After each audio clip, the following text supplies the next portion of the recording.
jungle pathing to put RNG in winning position. Yeah, so this is gonna speed through. He basically does the path that will get him to level 3 the most. He goes red, birds, and then Gromp to get level 3, and then immediately recognizes, oh, where he's gonna go. We talked about how much jungle interference these top laners might have.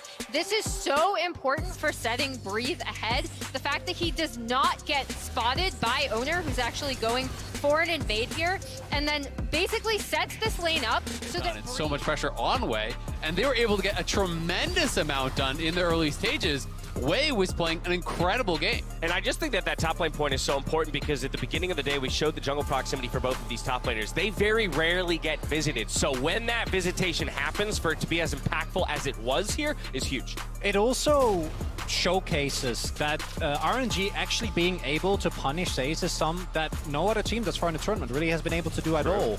And they don't just punish him once, 2 or 3 times. He ended up dying, what, 7 times in the end? Really, really good targeting from RNG. I mean, I think they did an incredible job, and they really abused the fact that he wasn't actually playing Phase Rush, right? Yeah. He did end up going Conqueror. I'm not sure that we would have even seen Stridebreaker had it been Phase Rush, so it felt like a tech specifically towards that. They consistently punished him in the side lanes, dove him again and again. Oh, this one was really greedy from him, and it really did start to feel like, okay, this game is getting out of control, but like Gumayusi on the other side really was kind of always the hope for T1. But it speaks to how often and how used to being ahead in his lane Zeus must be. We showed his laning statistic.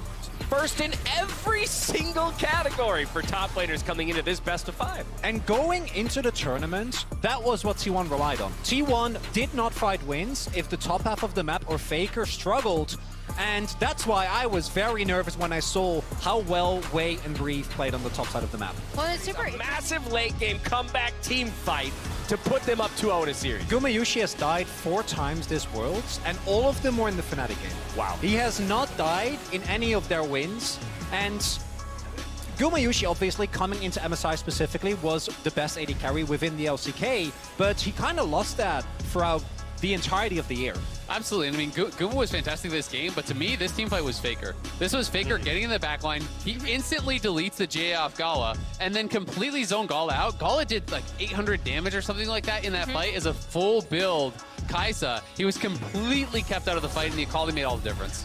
And what you see, and what I think this really highlights, is T1 at Worlds, right? Like, they just turn it up like very few teams are able to do, and the fact that their bot lane is now, again, a source of consistency makes this team much harder to deal with. Not only does it highlight T1 at Worlds, but it also highlights, and I'm sure we're about to talk about side selection in a minute, but like so many people looked at that MSI win for RNG, and they did say, because of the way that the sides work out, RNG had better answers, right? This game, to me. Move in, and they find the stun on a single target. That's 1, 2, 3 stacks going on to Zeus, looking for the 4th, looking to lock him down, catch it in midair! It's a freeze frame moment! It's a 2v2! The Grand Tower issue, and T1 cannot answer! DP now coming in, we're looking for the full on 5v5. The pullback feathers are already down. If they get to the backside, if they get onto Gumi, it could all fall apart, but already the ult is massive, the hostile takeover is